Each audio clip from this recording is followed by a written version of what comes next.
Et bonjour à tous, c'est Vincent, on se retrouve à nouveau pour un petit épisode de Distant World Universe avec le United Quameno Empire. Donc on s'était quitté, on était sur la fin de la recherche sur les Warp Field précurseurs, donc qui vont nous permettre de sortir enfin de notre système solaire.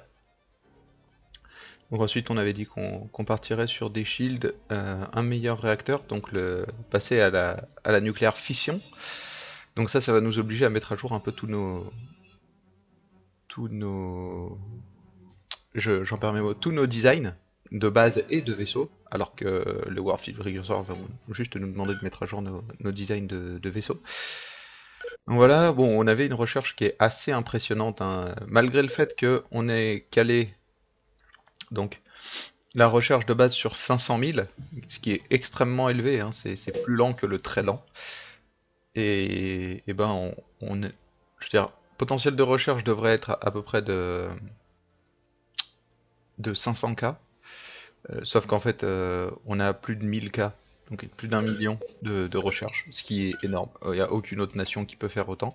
Donc on était en vitesse 4 tout simplement parce qu'on cherchait à aller au plus vite donc sur les derniers éléments.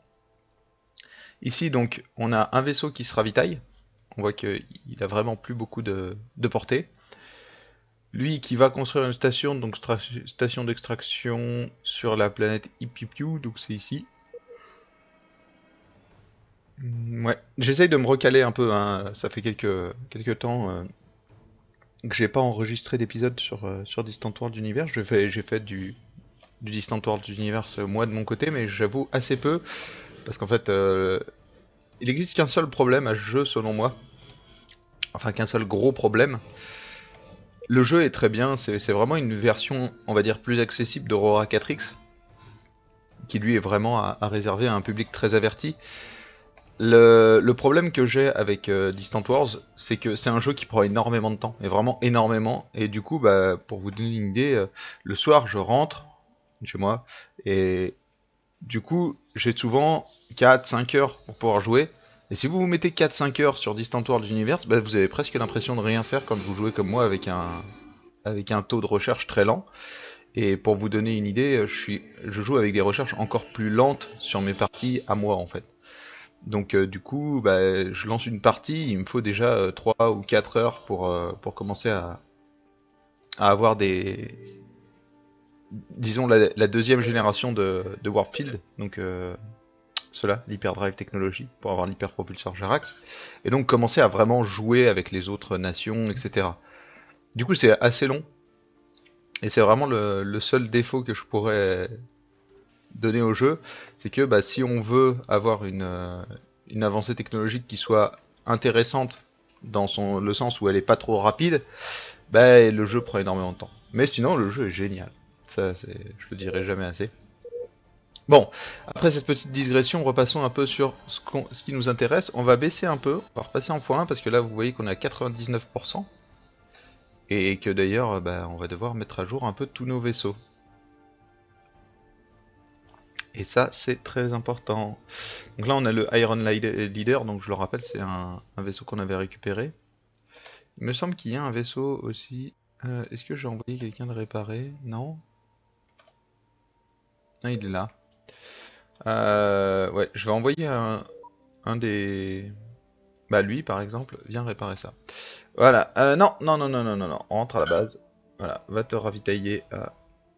Normalement, tu devrais pas être trop loin. Donc, on va mettre en pause.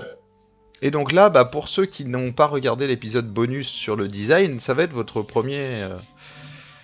on va dire la première fois que vous allez vraiment voir les designs. Donc l'écran de design, il est assez simple, bien qu'il puisse faire peur. Donc ici, vous pouvez choisir les modèles à montrer. Donc soit les modèles récents, soit les derniers modèles constructibles, tous les modèles non obsolètes. Ça, c'est assez marrant. Voilà. Les modèles constructibles non obsolètes, moi j'ai l'habitude de montrer tous les modèles, tout simplement parce que je veux voir les modèles obsolètes et voir s'ils sont encore utilisés. Parce que si j'ai des modèles obsolètes qui sont encore utilisés, notamment si je suis ici dans état ou les bases d'état, ça m'intéresse, ça veut dire qu'il y a des trucs que j'ai pas encore mis à niveau et donc qui sont sur des générations de moteurs, etc. beaucoup plus vieilles. Voilà. Donc pour l'instant ce qui va nous intéresser du coup c'est les vaisseaux d'État et les vaisseaux privés. Donc on va commencer par les vaisseaux d'État parce que ça va être très rapide. Lui on peut pas le mettre à jour comme ça. Tout simplement parce que il n'y a pas de raison en fait de le mettre à jour comme ça. Tout simplement. Donc on va mettre à jour déjà l'explorateur. Donc là vous avez plusieurs choses. Vous pouvez soit ajouter un nouveau design, soit l'éditer, sauf que vous pouvez pas l'éditer si vous avez déjà des modèles en circulation. Enfin des vaisseaux en circulation de ce modèle là. Copier à nouveau, en fait ça fait une copie du vaisseau pour en créer un nouveau design. Modernisation manuelle, modernisation automatique. La modernisation automatique est pas mal, mais il faut faire attention. La modernisation automatique va pas vous rajouter des nouvelles choses. Regardez, on va l'utiliser là. Donc là il me met un message d'erreur parce que c'est ce que je vous expliquais, on peut pas le modifier comme ça. Là dedans j'ai des propulseurs spatiaux basiques, des petites cellules de carburant, etc. Bref, plusieurs petites choses qui font que le design fonctionne. Voilà, il me permet d'explorer, il est assez léger, etc. Si je fais une modernisation automatique, bon, visiblement il n'y a rien à moderniser, donc du coup il modernise pas. Bon, c'est dommage. Parce que du coup en fait ce qui se passe c'est que, imaginons qu'ici je suis plus dans des petites cellules de carburant mais juste des cellules de carburant, il va changer les petites cellules de carburant en cellules de carburant. Ça c'est cool, vraiment, c'est sympa. Sauf que il va pas prendre pour lui l'idée de vous ajouter le générateur de sphères et d'hyperespace. Non. C'est-à-dire que votre hyperpropulseur, le premier, donc celui-là, le Warp Field Precursor, il va pas vous l'ajouter. Si vous ne l'ajoutez pas vous-même, à aucun moment en automatique... Alors, ça va être un peu compliqué ce que je vais dire là. Mais si vous demandez une modernisation automatique mais que vous n'avez pas mis le design en automatique dans les menus, je rappelle que ça se passe ici, dans ces menus-là, donc, qui permettent de tout automatiser. Si vous n'avez pas mis le design des vaisseaux en automatique et que vous demandez une modernisation automatique, il va juste mettre à niveau ce qu'il y a dans votre vaisseau sur des versions plus récentes. Il ne va pas ajouter de nouveaux composants. Donc du coup, ça peut être sympa de faire, quand vous voulez moderniser en manuel et que vous jouez comme ça, comme moi, en tout manuel, de faire tac, et ensuite de moderniser manuellement l'élément qu'il a modernisé en automatique. Et en fait, vous supprimerez à la fois sa modernisation automatique et l'ancien modèle après. Voilà. Bon, là, on va juste faire une modernisation manuelle. Donc par défaut, il me met MK2, mais moi j'ai mes propres façons de nommer mes vaisseaux. Donc je lui ajoute un générateur d'hyperespace. Donc ça, je l'avais expliqué dans la vidéo bonus. En fait, j'ai une façon de nommer mes vaisseaux qui est assez simple. C'est-à-dire que je juge les générations. C'est-à-dire que le premier chiffre, j'utilise en génération de moteur hyperespace. Ça, c'est ma génération de réacteurs. Donc ici, c'est le propulseur spatial basique. Après, le reste peut tellement changer d'un vaisseau à l'autre que je vois pas l'intérêt de l'avoir dans le modèle. Et ensuite j'ai une version ici. Soit version d'un modèle, en général ça va être version d'un même modèle. Par exemple, imaginons que je fasse un croiseur de combat, je vais l'appeler CRU 1100 s'il a toujours les premiers générateurs, les premiers trucs hyper propulsion. Et derrière, je vais lui mettre un titre, le Fighter, le Warrior, machin, etc., qui donne un nom à la ligne de modèle, et ensuite différentes versions de ce même modèle. C'est ma façon de faire, après vous êtes libre de l'adopter ou pas du tout. Il y en a, je sais, qui se font pas chier, ils font MK1, MK2, MK3. En fait, il y a plusieurs... des fois, vous pouvez vous amuser. Moi, ça m'est arrivé plusieurs fois. C'est-à-dire que je me mets des contraintes du style... au-delà du cruiser, donc cruiser, cuirassé, ou même au-delà du destroyer, vous ne faites jamais deux vaisseaux identiques. C'est-à-dire que vous essayez de jouer avec des vaisseaux qui soient un peu tous particuliers. Ça complique beaucoup la tâche, et ça vous fait passer beaucoup de temps dans cet écran-là. Donc on va y ajouter un moteur d'hyperespace. Donc on voit que le moteur d'hyperespace il coûte cher, mais surtout en fait, ça nous ajoute la dernière ligne ici. Donc là je vais passer un peu de temps sur le modèle d'exploration et puis pour les autres j'irai beaucoup plus vite puisque je vous aurais déjà expliqué. Ça a ouvert une dernière ligne ici qui est en fait la vitesse d'hyperpropulsion. Donc déjà le fait d'ajouter ça alourdit mon vaisseau, donc j'ai perdu énormément de vitesse de base, 5 en fait. Mais surtout à l'heure actuelle j'ai pas assez en fait en générateur, en génération d'énergie pour pousser mon hyperpropulseur à fond. J'utilise que 590 alors que la vélocité maximale de mon hyperpropulseur c'est 2000. Oui, mais sa consommation énergétique optimale, c'est aussi 132, ce qui est énorme. On voit aussi derrière, il met 18 secondes à initier un saut, ce qui est extrêmement long. Mais c'est pas ce qui va nous intéresser. Donc voilà, donc 132, là, je vais me contenter de 131. Pourquoi? Bah parce qu'en fait, tout simplement, là, à l'heure actuelle, vous allez voir, je vais ajouter Aben Life, voilà. Du coup, ça fait 129. Et en fait, je suis à 1954 de vitesse sur 2000. Ouais, mais en fait, ajouter, non, ça vaut pas le coup en fait. Ça vaut pas le coup de remettre un générateur pour gagner 3 et donc gagner 46 de vitesse. Enfin, selon moi, ça ne vaut pas le coup. Donc là par contre on a un petit problème, c'est-à-dire qu'on fait une portée de 0,19 secteurs, ce qui est dégueulasse pour un vaisseau d'exploration, donc c'est pas suffisant. Du coup il va falloir pousser, en essayant de pousser au moins à un secteur, ce serait pas mal. Vous allez voir que du coup ça pose quelques problèmes puisque on a des vaisseaux qui sont beaucoup plus lourds et donc qui coûtent aussi beaucoup plus cher à maintenir. Voilà, donc là on a un secteur 0,3 très exactement, on a une vitesse de croisière et d'accélération de 24 et 28 respectivement. On pousse à 1924 l'hyperpropulsion, donc vous voyez qu'à chaque fois que j'ajoute des Aben Life, ça pompe un peu sur l'énergie stationnaire et donc ça libère moins d'énergie excédente. Excédentaire même, je dirais. Donc voilà, donc là on a un vaisseau d'exploration qui va fonctionner correctement normalement. Donc on va le passer. Donc vous voyez, normalement, ça, donc si on repasse un peu, ça c'est votre vitesse de croisière, ça c'est votre vitesse en combat, grosso modo, ou quand vous essayez de fuir. Bref, quand vous êtes pressé, accélération, c'est vous poussez les moteurs à fond, ça vous utilise beaucoup plus d'énergie, mais voilà. Après là, vous voyez qu'il y a un léger souci, alors c'est un peu touchy à expliquer comme ça, mais imaginons que ce soit un vaisseau qui essaye de fuir. En fait, quand il va activer son hyperpropulseur, il va devoir être à l'arrêt quasiment, parce qu'il n'a pas assez d'excédent pour alimenter à la fois ses propulseurs ioniques et son hyperpropulsion. Il nous faudrait 172 en fait pour faire les deux. Ce qui pourrait se faire en mettant, hop, voilà. Là, on a assez par exemple. Là, avec ce modèle de vaisseau, on pourrait le faire, hein, mais ça coûte plus cher à machiner. Là, ça veut dire que ce vaisseau peut maintenir ses propulseurs à fond, tout en activant son hyperpropulseur. Et donc, il peut fuir, continuer à fuir en activant son hyperpropulseur. Enfin, moi, c'est comme ça que je l'ai compris, en tout cas. Bon, en général, je le fais pas, parce que ça ajoute un peu de coûts de maintenance, et pour l'instant, on essaye de limiter au maximum les coûts de maintenance. Voilà. Donc, on a mis à niveau, donc ceux-là, faudra leur demander de se mettre à niveau. On peut leur demander directement, normalement. Alors, attendez. Oui, donc là, on y reviendra dessus. Là, normalement, donc eux, on peut leur demander ici de se moderniser. Ça nous coûte donc 742 crédits. Mais c'est pas grave. Ça, c'est une étape très importante en fait dans l'Empire quand vous utilisez cette méthode de mettre à zéro la taxe. Parce que c'est à ce moment-là que vous allez gagner énormément de bonus annuels sur les fonds. Parce que le privé va mettre à jour tous ces vaisseaux et va certainement commencer à en construire d'autres. Parce que vous allez commencer à aller grappiller des mines un peu partout autour de vous. Ok. Voilà, c'est ce que je voulais voir. Ouais. Donc voilà, donc tout ça, c'est toutes les étoiles qui vont être sous notre influence. Donc on voit qu'il y a plusieurs trucs ici qui peuvent être très intéressants. Le trou noir, ça fait du tourisme. Ça fait souvent, pas tout le temps, mais souvent des bonus de recherche. Donc voilà. Donc là, eux vont aller se moderniser. Donc ils sont là, donc ils vont se moderniser rapidement, mais voilà. Donc du coup, ça va se moderniser.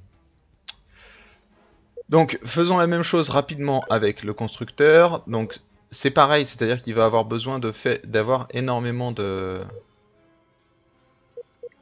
Hop, on va le mettre à 132.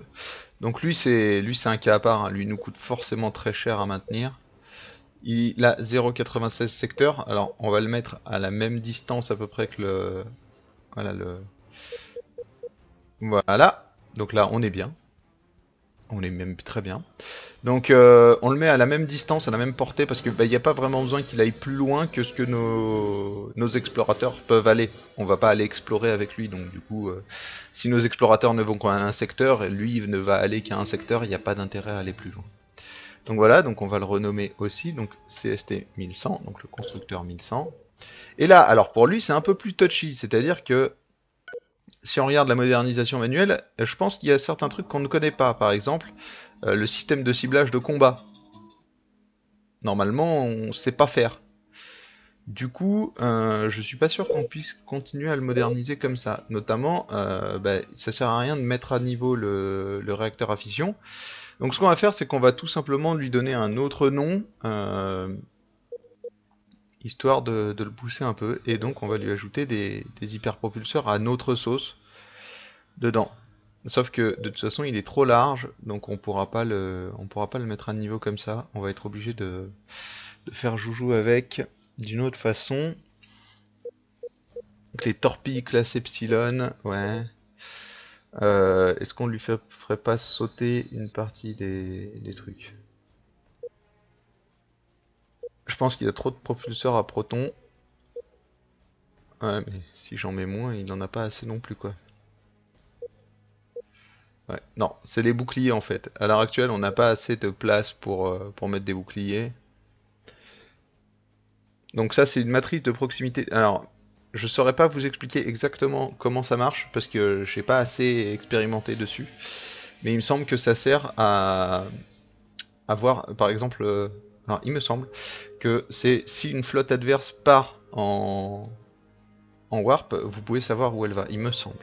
Je mets un gros il me semble autour parce que je ne suis pas sûr du tout, étant donné que je ne l'ai jamais utilisé. On va lui enlever son blindage. J'aimerais bien arriver, mais en fait on va pas avoir le choix, il va falloir virer des torpilles. Voilà, donc là on est à 205. Donc là c'est bon, hein, on peut gérer le problème comme ça. Alors ouais, donc il va lui falloir quand même le hub. Et voilà, donc là il a un générateur. Alors est-ce qu'on peut vraiment le mettre à niveau comme ça? Je ne sais pas trop. Torpille de classe Epsilon, est-ce qu'on peut pas lui laisser... Ah si, on va essayer de lui laisser. Donc on va l'annuler et on va le remettre à jour. Donc on va lui en enlever qu'une seule. On va lui enlever ça. Ou alors on lui bien deux et on lui laisse un bouclier. Ouais non, ça va pas le faire, hein. Si. Alors on va enlever ça. On va le faire passer à 8 et 2. On lui met un propulseur basique, un générateur hyperespace. Ah, comme ça il a toujours un bouclier, ces trucs. Et là on lui met un peu de petite cellule de carburant. 0,54 secteur, est-ce que ça suffit? J'aurais tendance à dire oui, on va se contenter de ça pour l'instant. Le but c'est de garder sa technologie. Je sais même pas si ce que je suis en train de faire va fonctionner, hein, je vous avoue. Ok, on va dire que ça doit passer. Alors pour ce faire, on va quand même vérifier, c'est-à-dire que est-ce que tu veux bien te moderniser? Déjà dernier modèle, ok, donc on ne peut pas.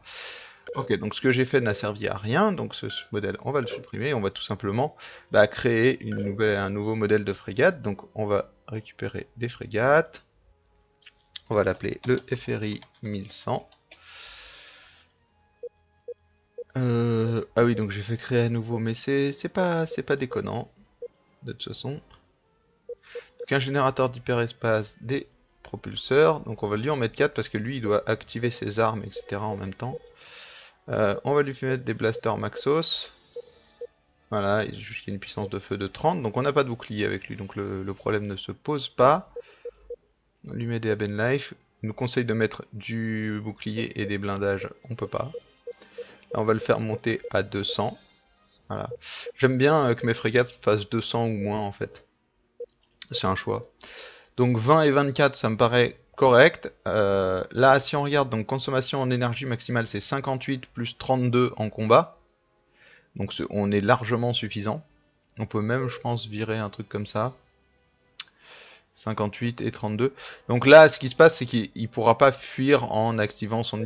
bref, il y a pas mal de petits trucs comme ça, mais voilà, ça ira très bien. Hop, à Ben Life, et on va lui rajouter encore un peu du blindage. Donc le blindage, ça vient juste protéger l'intérieur du vaisseau, hein. C'est important, mais c'est... Voilà, c'est une autre façon de se protéger. Les boucliers peuvent être mis en plus. Voilà, donc on va activé, et du coup bah lui on lui demandera de se moderniser en FRI 1100, bah c'est pas grave, hein, on perdra le modèle, mais c'est pas déconnant non plus. Est-ce qu'on peut pas d'ailleurs utiliser le look, parce que bien évidemment on peut utiliser tous les looks possibles et imaginables. Est-ce qu'on ne peut pas utiliser le look qu'il avait, que je trouve assez sympa? Le truc c'est que je ne sais pas c'est lequel, le look.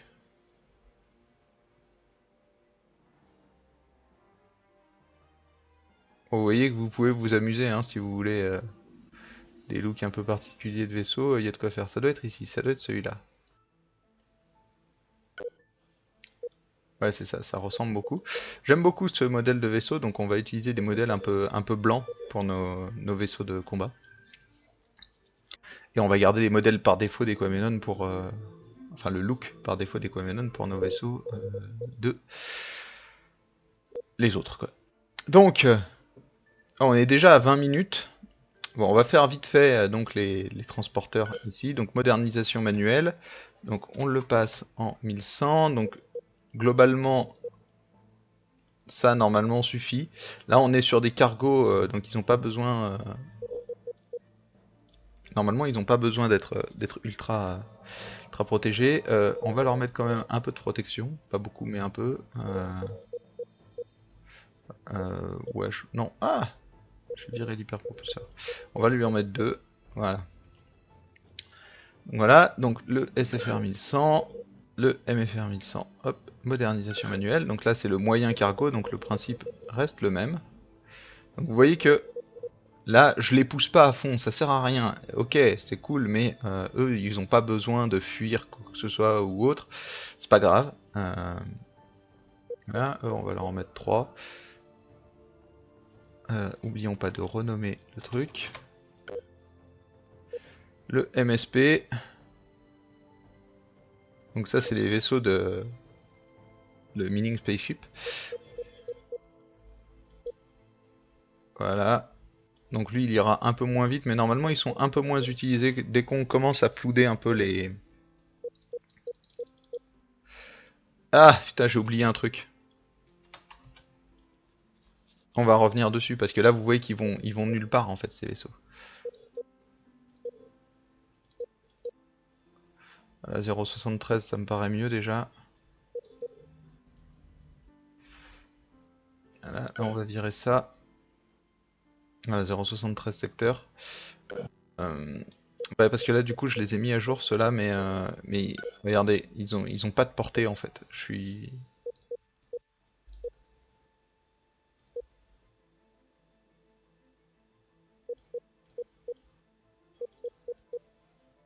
Voilà. Donc là 0,66 secteur. Ça me paraît un peu léger. Petit cargo, on va essayer de le pousser un peu plus loin. Voilà, 1,03. Avec un blindage standard. Voilà, et lui c'est pareil, on va essayer de le pousser un peu. Parce que autant les vaisseaux d'extraction, je suis pas... Voilà, je trouve ça pas grave s'ils peuvent pas aller super loin. Par contre, les cargos, c'est eux qui vont acheminer toutes les ressources des stations, etc. C'est très très important qu'ils puissent aller assez loin. Donc ça, c'est le générateur d'hyperespace. On ne touche pas, on l'a déjà ajouté. Voilà, il est trop gros. Donc il est trop gros pourquoi? Bah, il est trop gros parce que quoi. Voilà, bon, on lui a viré un peu. Putain, il fait la taille max quoi. On l'a viré un peu, mais du coup il a son 1.03, donc on va mettre à jour le cargo. Hop, donc ça c'est le grand cargo, donc c'est notre vaisseau de grosse capacité. Enfin grosse capacité, faut le dire vite pour l'instant. Hop, Aben Life. Donc ça, pour ceux qui ne savent pas, si c'est jaune, ça veut dire qu'en fait il me manque. Voilà, là j'ai quelque chose, un de ces trois trucs, je sais pas le produire. Donc j'opterai pour l'hélium ou l'acier. On va pas trop s'attarder parce que là on va déjà faire une vidéo assez longue. On va pousser un peu donc les carburants. Donc là on a perdu pas mal. Donc ce qu'on va faire c'est qu'on va virer là, quelques éléments autres. Ok, donc toi t'es très lent du coup. Propulseur. Ouais, bah tira un peu moins loin. Tira un peu moins loin. Bon, c'est pas grave. Voilà, voilà, voilà. On sauvegarde. Voilà, et donc là, il nous en reste plus que... Bah, plus beaucoup, juste lui. Donc on va le moderniser. GMSP 1100. Un générateur d'hyperespace, 2 du Haben Life et des petites cellules de carburant. Voilà. 0,74 secteur, ça suffira amplement. On sauvegarde. Et donc là, bah maintenant, nous, on n'a plus qu'à faire... Donc on a modernisé. Ouais, alors... Si on va le faire vite fait, ajouter à nouveau un migrateur. Donc le migrateur, ça permet de faire bouger les personnes en fait. Hop, comme ça vous montre un vaisseau... un vaisseau de A à Z. Donc je vais aller assez vite, hein. Voilà, on met 2 compartiments civils, c'est assez lourd, mais ça devrait passer. Voilà, un centre de commande. Il est où? Il est là. Et des cellules de stockage de carburant. Voilà, donc là, il me manque par contre du Haben Life.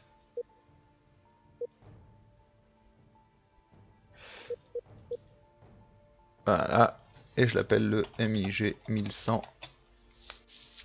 Pour migrateur 1100. Voilà, et donc là, normalement, j'ai tout. Ouais, donc voilà, ce qui nous manque en fait sur les trucs, c'est de l'hélium. Voilà, on génère pas d'hélium pour construire ça, donc c'est bon. Donc voilà, donc là on a un migrateur, sauvegarder, et voilà. Bon, du coup on va s'arrêter là, donc cet épisode aura été beaucoup centré sur la mise à jour de nos vaisseaux, mais du coup ça a permis à ceux qui ont sauté la partie design sur l'épisode, on va dire 1.5, 0.5, bref, l'épisode bonus, de voir comment ça se passait. J'ai pu expliquer certains trucs. Je m'excuse auprès des autres qui avaient déjà suivi la vidéo, ça a été un peu de la redite, mais on a été quand même beaucoup plus vite. En attendant, bah, je vous remercie d'avoir suivi ce nouvel épisode. On se retrouve dès demain pour la suite de nos aventures avec le Kwamele Empire. En attendant, passez une très bonne journée et à demain.